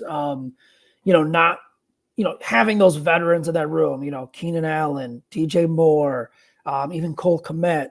You have guys like that. Mercedes Lewis who could speak up, DeAndre Swift even, and they can say here, so we got to do this is our strengths, our weakness, and not just bring him total criticism, but also kind of build him up and so this is what you're doing good. This is what we need to do. Not necessarily criticize. Critique, exactly. Yeah. Yes, I think that helped as well, and we're kind of seeing that now over the past couple games. Were you really surprised that they didn't have a set first 15? I know he said he had some starters and he kind of picked the play, but most teams have their first 15 scripted. Play 1, 2, 3, 4, 5, 6, 7, 8, all the way to 15. And you just pick it up if it's 3 and out. Okay, cool. You pick up a play 4 the next series. Were you really surprised that they didn't have that? And you think how much of an issue do you think that was for them starting off slow?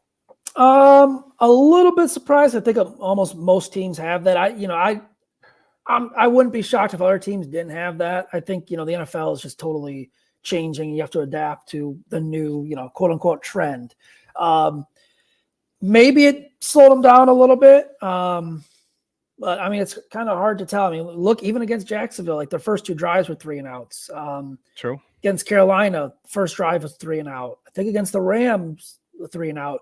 I don't think they've scored on their first drive all year. Maybe they got down against no, they didn't score against Indy first drive. So yeah, no, I don't think they've scored their first drive all year. So I mean, it's hard to say it's not played a factor, but because we're so used to it. A lot of teams do it where you have that's what you work on. You go through it, your Friday, Saturday, all week. You rep it in the hotel room when you're on the road, or getting ready for the game. You walk through it. So you can also rep it against various looks too. You know what I mean? That's why it still works. And I know this is going to sound sacrilegious, and I said it last week. I like the way Shane Waldron they make adjustments at halftime. Yeah. If you can combine, God forbid, hold your breath, Luke Getsy's first 15 with Shane Waldron's adjustments, you'd have a hell of an offensive coordinator. I mean, I don't want Luke Getsy back. I just want his first 15 play script design. Yeah. That's what I want. Hey, I don't even know how Luke's doing. I know the Raiders are a mess. I don't know if it's all his fault out there, because I've watched some of their games, man. Their quarterback play is just god awful. It is so bad. And I almost got a feel for him, man. He's like, it's going into a situation where he's like, I got Devontae Adams. I'm supposed to have a good running back in Zamir White. I got a really damn good rookie tight end, but man, I just got nothing at quarterback. And I don't know, Antonio Pierce. I don't know, man, what's going on out there, man. But yeah, no, that'd be like the perfect, like kind of Frankenstein project. Is we're getting close to Halloween. Just get the first 15 from Getsy and kind of the halftime adjustments, because last year, I mean, a lot of us were saying the halftime adjustments just weren't there for this team. So yeah, they're doing it now for them or something. Yeah, damn sure doing it now, and I like it. Let's get to the other side of the ball, man. This defense, give me your assessment of the first 6 games. I mean, they, 12 games in a row for opponents. Obviously, going back to last season, 21 points or less. This defense looks good in my eyes. Give me your take. Yeah, and it's been elite all year, I believe. I mean, looking at them, what they did against Houston, I know Houston struggled recently, but that's kind of where that week 2, not really giving up a lot of second half points, keeping them in the game. They were kind of just waiting for the offense, man, to kind of click. And they said it too, they're like, we're doing our job too. And they weren't panicking about the offense or anything like that. So yeah, they're playing at an elite level. And I think, even last week or 2 weeks ago, whatever the last game was, bye week kind of just blurs in there, but they were down 3 starters in that secondary. And Matty Rufus said, before the game, was like, we don't really see it as a downgrade. We trust Jalen Jones. We trust Elijah Hicks. Josh Blackwell came in. He got an INT. Hicks recovered a fumble. Jalen Jones has been really good on special teams. He was picked out a little bit, but he played well, I think, overall. So they're really comfortable with their depth. They're really comfortable with how elite this defense is. Now they could get better against the run. That's obviously something that's going to be addressed here. They got to be better against the run, because they got the Lions twice. They got Josh Jacobs twice. The Vikings have a good run. Aaron Jones twice. Aaron Jones. If McCaffrey's back, they got him. The Seahawks have a good running back. Jaden Daniels, if he plays. So yeah, they got to stir up that run. Once they can stir up that run, man, and they can kind of figure that out, I think take it to the next level. Playing like a top 5 defense for sure. And I think that next level is getting to be top 3 or number 1. And I think that's reachable. I don't think that's not reachable at all. I think they can get to the top 3 and not be number 2 or 3 either. I think the depth. I mean, Jalen Johnson's given up like 50 yards all year. They just don't throw. It's literally a shutdown. Yeah. And it's a great sign of respect. But as a DB, like, you got to get frustrated. Like, dude, give me some action, right? And stop these hitches, because I'm gonna rally up and tackle him for the 3-yard gain that he got when he caught it. I do love the secondary and how those guys, you mentioned them, Blackman, Hicks, those guys came in and just seamlessly seamlessly came in and did a number on this on this Jaguar team. Again, Jacksonville's not good, but again, we can't pick who we play.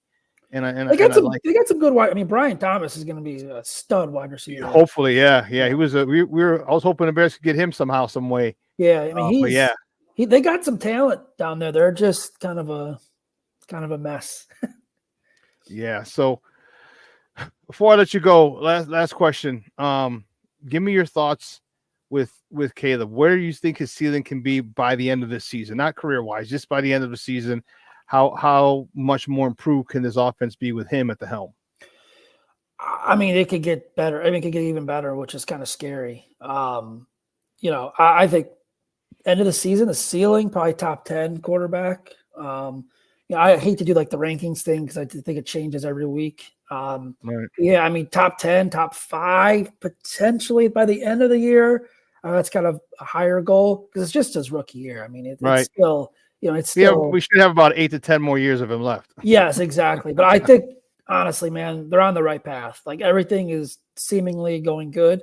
Now, I'll advise this. There's going to be mistakes. They're probably going to lose a game. It's going to be close at the end that there's a mistake made or something. That happens. The NFL, it's a rookie. But everything I've seen so far, he's on the right track to being, a star in this league. I do too. I agree with you on that one. I think they planned it out right. I think they could have done things better. Again, getting him more preseason reps and things like that. But coaching, my thing, dude. Coaching matters. Yeah. And when you having a good offensive coordinator, I guess thank God Shane Waldron really's come around and started maximizing his ability. Yep. His using his strengths. That's a crazy idea. Use the strengths of your players. Yep. So and I think his kid can be unbelievable. And everyone knows I'm a Justin guy. Everyone knows I'm a Justin guy. And it was never about the talent of Caleb. I never doubted his talent. That was unquestionable. That was not in question. And he's living up to a lot of the hype right now. I don't know about all of it, but he's living up to a lot of it. And I think with his defense, with his run game, man, and the unselfishness of the wide receivers, because they're not. I mean, they're all way below career numbers. That DJ had and the numbers that Keenan had last year, way below it. But man, they're fired up for each other, and that's the thing that you want with a championship team is don't worry about the individual stats. The last stat you want to win is the last game of the year, and I think they're en route to it. Not this year, but I think next year they'll be serious contenders. So yeah, I agree. I think that's the plan too. I mean. It's fun this year, and they go to the playoffs. That's a big bonus. But yeah, next year should be serious contenders. Last question before we let you go. This is for real. Last question. Do you think any moves are going to be made at the trade deadline? Oh man, if so, I think it'd be. We saw that report from Rappaport that they, were shopping or had teams inquire about Nate Davis, and Khalil Herbert. If you could get a pick for Nate Davis, I would do it in a heartbeat because I do think it's going to be the end of him here anyway after this year. Yep. Khalil Herbert's the interesting one. I mean, I know they like him, but man, they're just not getting him involved. I would not trade him. I saw that report that they trade him to Minnesota. I would not trade him to Minnesota. That doesn't make any sense. I do think they'll either ship someone out or if they get some help on the defensive line, whether it's another pass rusher, maybe another guy up front. You can never have too much depth. Those are probably the two areas I'd look at. The defensive line, and then potentially getting rid of Nate Davis or Khalil Herbert. I think those are probably be it. I'd be shocked if there's anything else crazy. Okay. Yeah, I wouldn't, me personally, I wouldn't trade Khalil Herbert. Roschon Johnson's one concussion away from not being able to play. Yeah. And you're going to need, I think you're going to need him I personally would just hold on to him, but cool, man. Hey, great stuff. I really appreciate it. Do me a favor though, Zach, let everybody know where they can find you and your work online. Yeah, you could follow me on Twitter at Zack, ZACK_Pearson. You can read my work on bearreport.com, and you can follow the Bear Report on Twitter. It's just Bear Report. Great stuff, buddy. Hey, we'll be in touch soon. Bear the freak down. I'm looking forward to them handling these Washington Commanders. It's be a good one this week. Let's see if Jaden plays. Yep. Take it easy, man. Thank you, bud. Guys, that's Zack Pearson from bearreport.com talking Bears football with your boy. We got to take a quick break. All right, real quick break. On the other side of the break, we'll finish up with more Bears talk. All right, so don't go anywhere, folks. Keep it locked right here. Shawn and Maya in the morning on Sports Zone Chicago.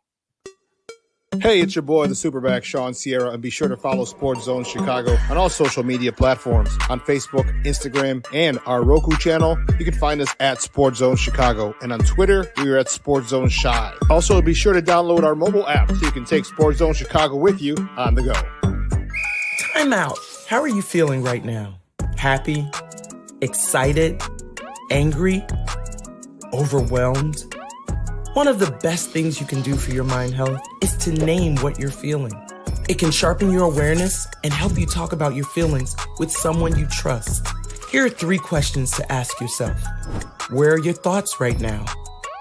In the past, the present, the future? Do you notice any sensations in your body? Is your heart beating fast? Is there a flutter in your stomach? Or are you fully relaxed? What do you need right now? Time with others? Time to yourself? Remember, there's power in this awareness.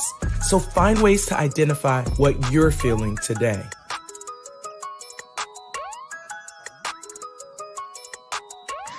Hi, guys. Hey. Hi, Megan. Hey, Jessica.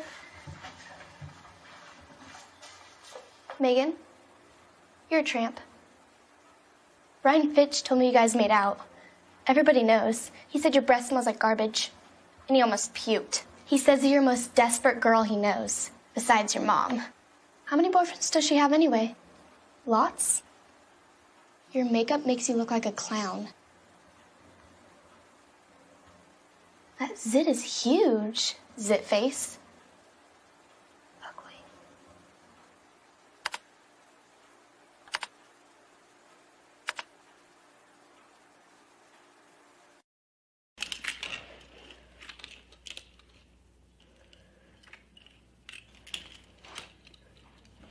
Hey, bud, what you doing? I'm playing with cars. Cars? Can you show me what a car does? Whoa, whoa, whoa, whoa, whoa. Hold on a second. First of all, this is a school zone. So you need to put down your cell phone, stop texting, and let's get to driving. Now you're coming up to a stop sign, right? You need to slow down and stop before you hit that Y line. I want you to look left, right, left. You don't want to get hit by a car going on your left, and to your right to make sure you don't get sideswiped by a guy coming from your right. You're coming, and you see a crosswalk. You better slow your horses down, because the #1 rule of driving is always yield to pedestrians. Now stop, pull over, and you are done driving. Gosh, what do they teach you kids in school nowadays?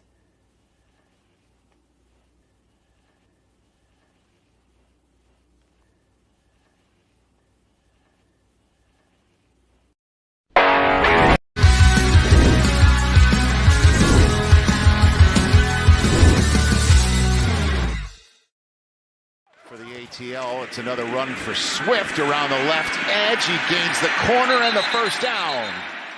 The quarterback position. Williams looking deep, looking for somebody, looking for room. Finds it, and he's got a lot of room in front of him. Caleb Williams slides down right around the logo.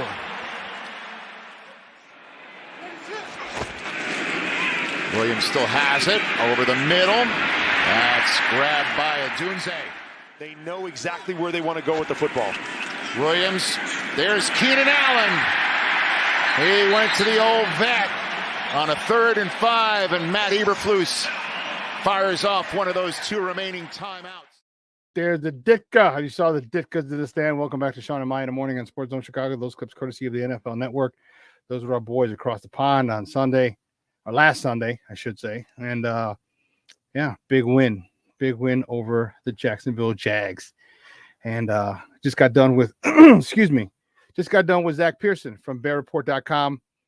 Make sure you follow him on Twitter at Zack_Pearson, at ZACK_PEARSON.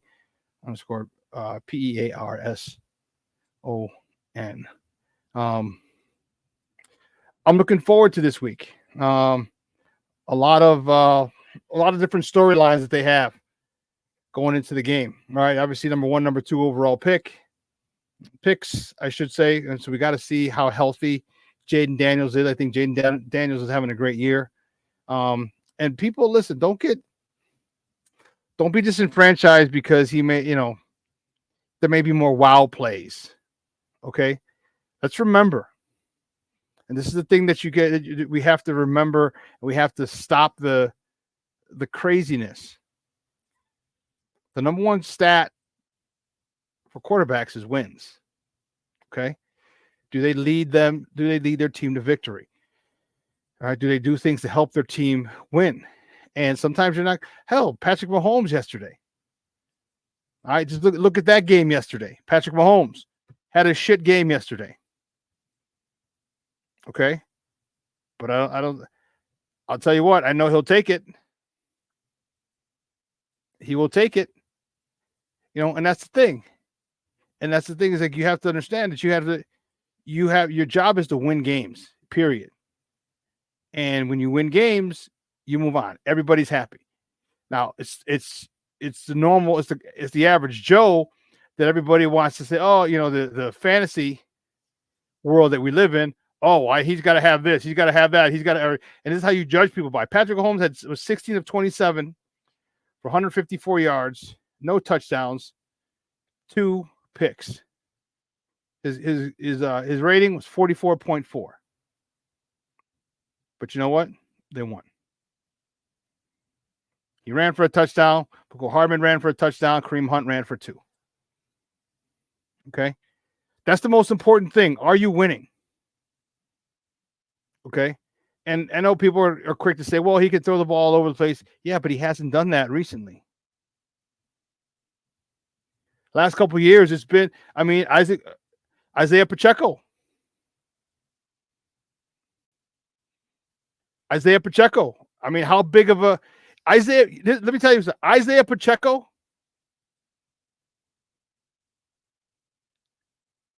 is Kareem Hunt 2.0. Because many of you don't remember. When did they win their first Super Bowl? 5 years ago? Came out with Mitch, so 16, 17? Yeah, 2017 was that the draft? 2017 quarterback. Let me see. NFL. Not day after draft.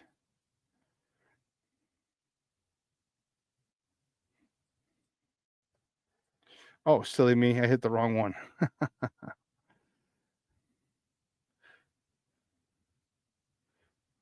Was that it?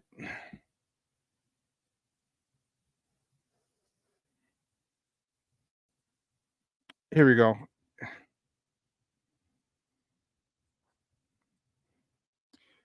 Mitch. Patrick Mahomes. Okay.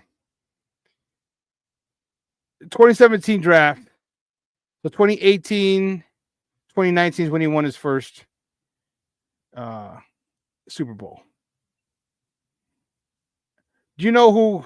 Seen NFL.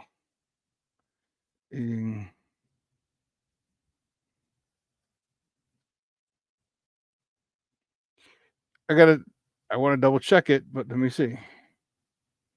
2019 NFL season. Kareem Hunt. Kareem Hunt had a year. He had a year. And people keep forgetting about that. You keep forgetting the fact that Kareem Hunt, I think he had when did Kareem Hunt? Here, I'll do it this way. Mm-hmm.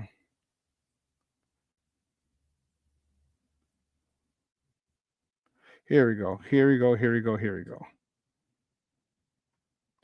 2017. All right. 1,300 yards. All right. 2018. 800 yards. Then he goes to Cleveland. All right. This guy, you got to understand how the run game, how vital that is. How vital that is. All right. Again, we're not worried. I know we all want to see our quarterback come back in, 2 minutes down, 60 yards to go, 70 yards to go, lead a comeback. All right, but there's a lot to be said for not putting yourself in that position. All right, there's a lot to be said for that. Okay. Your ability to stay ahead of the sticks, your ability to get a lead, maintain the lead, milk the clock when necessary, 4-minute offense, that's huge. That's huge. And what this Bears team is doing now is they're starting to get it. So, Jonathan Allen's going to be out. Okay. This is another storyline. Their defensive line, 3/4 of them are gone from last year. All you have are Daron Payne, if I'm not mistaken. He's still there, I think. All right, but you got rid of your ends. Now I want to see Daron Payne. So here's the thing. The Bears should be able to run the ball. Yeah, he's still with Washington. So Daron Payne's the only guy left from that fearsome foursome that they had. So you better be able to run the ball.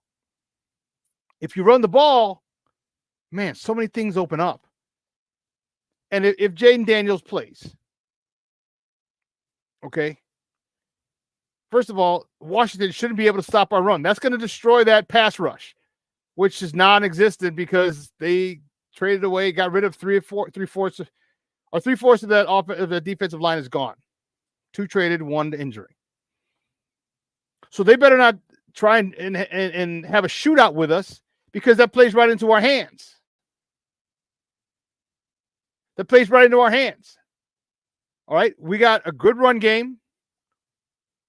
Our passing game is fine, but guess what we got? We got a defense that is one of the best in the NFL. So you want to put a rookie quarterback up against our defense. Good luck with that. Good luck with that. Our defense is no joke. Our defense is elite.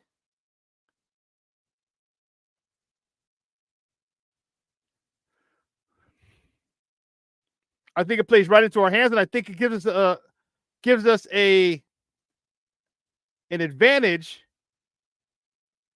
if they think they want to shoot out. But our defense isn't going to allow a shootout. I don't believe that they're going to give up 21 points again. I mean, they got it's 12 in a row. 12 games in a row that they've allowed 21 points or less. I think they're going to keep them under 21 points. Jaden Daniels, you thought you got hit before? Just wait. The way this defense has been playing, and this is where, again, I got to tip my hat to Coach Eberflus. They give respect to every single opponent that they have. They don't overlook anybody. They don't shortcut or shortchange their preparation for anybody, and you see it. How do you see it? You don't see people in the right places. In the wrong place. You don't see blown coverages. You don't see miscommunication. Oh, man, I thought it was man and it's zone. I thought it was zone and it's man. You don't see that. These guys are prepared and prepared well. But not only that, how many times do you see the peanut punch? A good 20 times a game.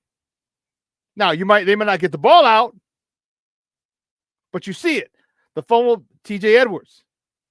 Fumble. Caused the fumble. Why? The receiver is stumbling. He's about to go down, so he didn't really have to tackle him, maybe just push him. But what does he do? He punches that ball out. Ball comes out. Bears get it. The level of preparation that Matt Eberflus has these guys that has these guys at is second to none. The level of preparation that he puts them through, that he gets these guys, it's second to none. Because you don't see him cut corners. You don't see him take chances. They're fundamentally sound. And they are one of the best teams. Did I save it? Let me double check. They are one of the best teams when it comes to tackling the football. One of the best teams. They don't miss a lot of tackles. They don't miss them. And that is important. Getting there Being in the right spot is one thing. Bringing a man down is another. And the Bears are the best tackling team. They have the smallest percentage of missed tackles in the NFL. I should have saved it and used it for today. But why is that? Because that's fundamentals. You break down, keep people inside of you. First person, hold on. Second, let the troops rally. Here comes the caravan. Okay, they're doing that. They're knocking the ball out. First guy holds them. Second one knock the ball out.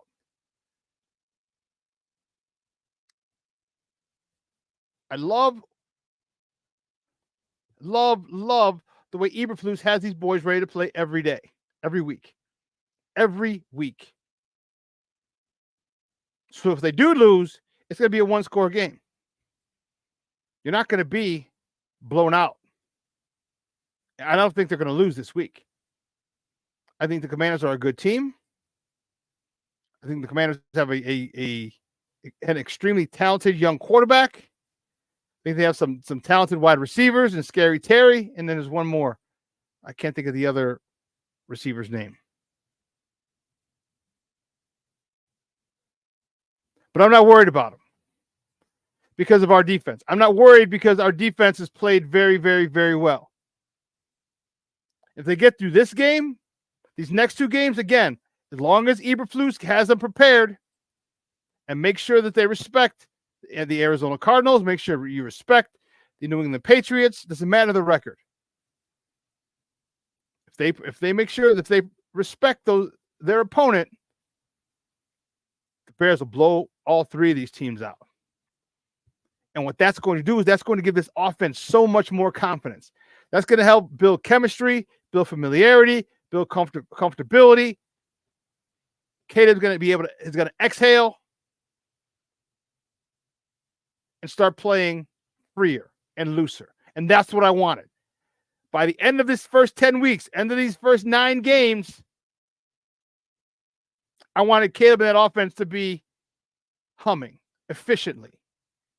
Now, I said it last week. One of the things I want them to do, I want them to start to throw the ball down the field more. And it's funny, you heard it here first, and I listened to Coach Wanstead yesterday. That's what he said. I'm like, yeah, coaches think alike. I wanted to start to throw intermediate to deeper balls. I wanted the big plays, throw the ball downfield. The one to Caleb would have been a great one, but that should have been a fastball. That's got to come out 100 miles an hour. He acknowledged it. He made the mistake. Now let's see if he said he would never do stuff again. He would never do that again. Let's see. There's going to be a situation where he's going to have that whole shot in the cover 2. Get it there. Luis Mejia checking in. What's up, Papa? Good morning. Thank you for tuning in.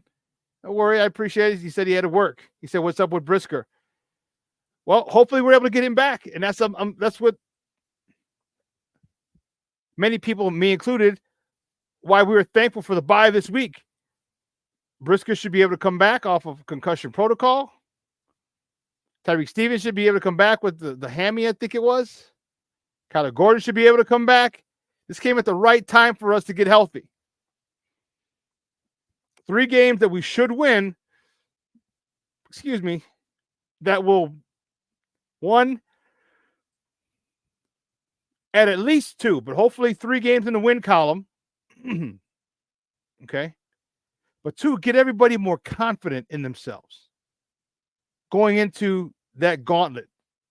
6 division games in the last 8. Now there's no apprehension going up against Green Bay because you're on a roll. Because you win these last 3, that's a 6-game winning streak that we have. 6-game winning streak. That's not easy in the NFL. And I don't care what you say. Well, it was only them. It was only this. It was only them. You never know how good a team's going to be until you play them. You never know. And this is why, remember when people, they ask, well, what's the record going to be? I'm like, I don't know. Like, it's tough to tell. Like, you don't know who's going to be good, who's going to be bad. Look at the Washington Commanders. We thought the Commanders were going to be a cream puff, a walk in the park. Not so. We thought the Rams were going to be much better. Not so. We thought Houston was going to be really, really good. Not so. We thought San Francisco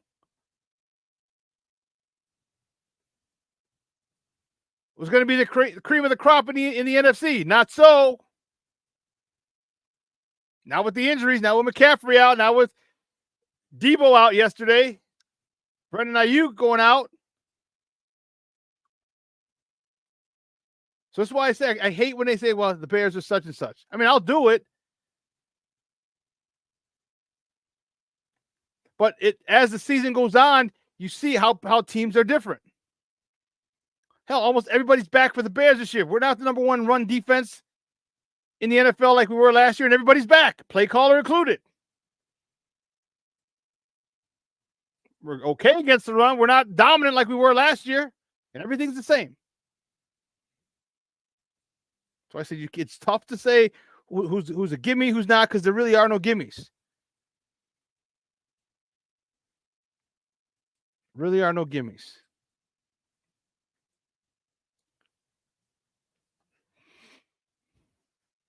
But let's get excited about it. I know it's only Monday. We still got two Monday Night Football. The Harbaugh brothers. Who's John's up first in his game, and then the next game is Jim with the Chargers. And then next week we can focus on it because, well, it's the day off for the players next week. I mean, tomorrow. And then Wednesday we can get back to it, get back to focus. They'll be in practice. We'll be back to it's a normal game week, except no film today. Or actually, they might even come in for film. Who knows? We'll walk through. But man, 3 hours of coming going. I want to thank my guest, Darnell Mayberry from The Athletic, who came on to talk Bulls with everybody, with us. Man, great stuff. You heard him here. He said they're going to be they're going to be an exciting team.